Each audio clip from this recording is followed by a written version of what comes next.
মাত্র ১৭ কোটি টাকা বাজেট, অথচ আয় ৩,০০০ কোটিরও বেশি। বড় বাজেট নয়, সুপারহিরো নয়, চোখ ধাঁধানো ভিএফএক্সও নয়, শুধু একটি হৃদয় ছোঁয়া গল্প দিয়ে চীনের বক্স অফিসে ইতিহাস গড়েছে ডিআরইউ। চীনের সিনেমা হলে এখন সবচেয়ে আলোচিত নাম ডিআরইউ। এই সিনেমাটি মুক্তির পর থেকেই দর্শকদের আবেগে ভাসাচ্ছে। জুনের প্রথম সপ্তাহান্তেই ছবিটি আয় করেছে প্রায় ১,৭০,০০,০০০ মার্কিন ডলার, আর এখন পর্যন্ত এর মোট আয় পৌঁছেছে প্রায় ২৪,৮৭,০০,০০০ মার্কিন ডলারে, বাংলাদেশি মুদ্রায় যা ৩,০০০ কোটি টাকারও বেশি। অবাক করার বিষয় হলো, এই বিশাল সাফল্যের পেছনে সিনেমাটির বাজেট ছিল মাত্র ১৭ কোটি টাকা, অর্থাৎ নির্মাণ ব্যয়ের তুলনায় ছবিটি আয় করেছে কয়েকশো গুণ বেশি। পরিচালক হং চুন লানের নির্মিত এই সিনেমার গল্প আবর্তিত হয়েছে প্রত্যন্ত অঞ্চলের এক বৃদ্ধা নারীকে ঘিরে।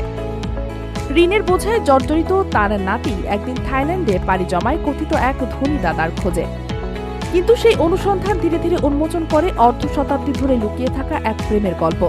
প্রকাশ পেতে থাকে এমন এক সত্য যা বছরের পর বছর চিঠির পাতায় লুকিয়েছিল।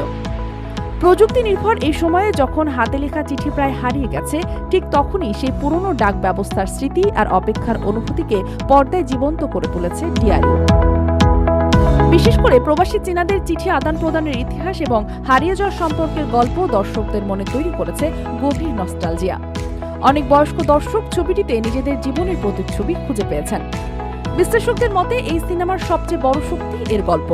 পরিবার, অভিবাসন, বিচ্ছিন্নতা, প্রজন্মগত দূরত্ব, ভালোবাসা, অনুশোচনা আর ক্ষমা সবকিছুকে এক সুতোয় গেঁথেছে ডিআরইউ।